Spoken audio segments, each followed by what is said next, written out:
In the early 2010s, the internet was rapidly evolving, and so was the dark web, a hidden part of the internet accessible only through special software like Tor. This anonymity allowed users to browse without revealing their identity or location.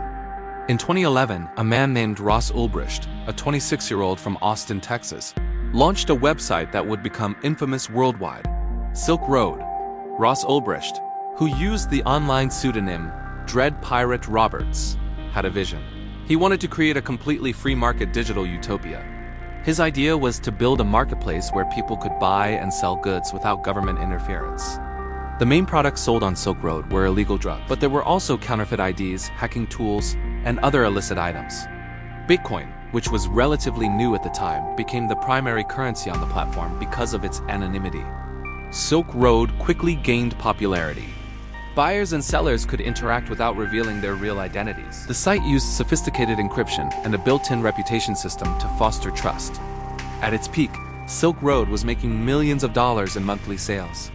Ulbricht reportedly earned over $80 million in Bitcoin over the lifespan of the site. But running a hidden marketplace of illegal goods attracted attention, particularly from law enforcement agencies. The FBI, DEA, IRS, among others, began investigating Silk Road. However, tracking a digital pseudonym like Dread Pirate Roberts was no easy task. Ulbricht was careful.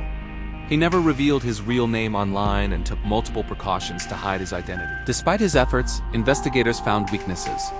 They traced early posts where Ulbricht accidentally used his real email and tied some forum accounts back to him. The FBI also analyzed Silk Road servers looking for patterns, login times, and metadata that could help pinpoint its operator. Investigators eventually determined that the servers were physically located in Iceland and later in a hosting facility in the US. Breakthrough came when the FBI and Homeland Security devised a careful plan to arrest Ulbricht without tipping him off. On October 1, 2013, in a San Francisco public library, an undercover agent approached Ulbricht. He was using his laptop, logged into Silk Road as an administrator. Without his knowledge, the laptop was already configured with a program that allowed law enforcement to access his login credentials and encryptions. Ross Ulbricht was arrested on the spot, charged with a range of offenses, including money laundering, computer hacking, conspiracy to traffic narcotics, and running a criminal enterprise. The legal battle that followed was intense. During the trial, prosecutors portrayed Ulbricht as the mastermind behind a dangerous criminal network. They argued that Silk Road enabled thousands of drug deals and indirectly led to several deaths, as some people overdosed after purchasing drugs from the site. Ulbricht's defense argued that he was only an idealist who wanted to create a libertarian marketplace and that he did not intend to cause harm. They also claimed he was not responsible for individual deaths connected to drugs sold on the site.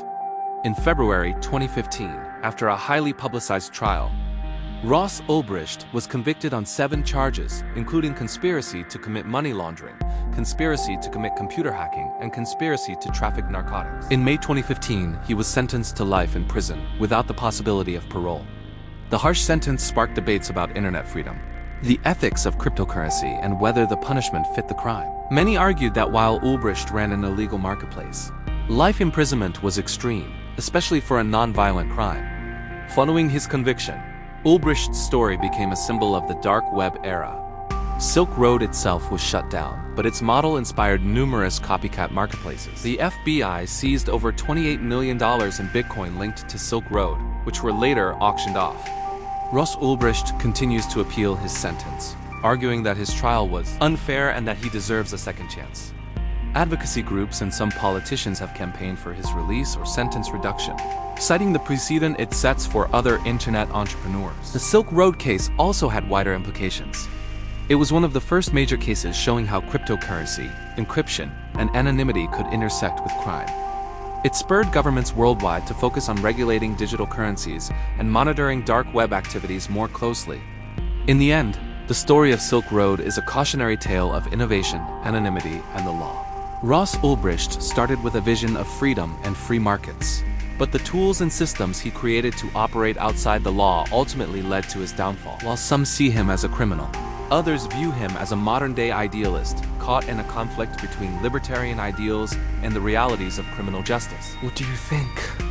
Comment below and subscribe for more related stories.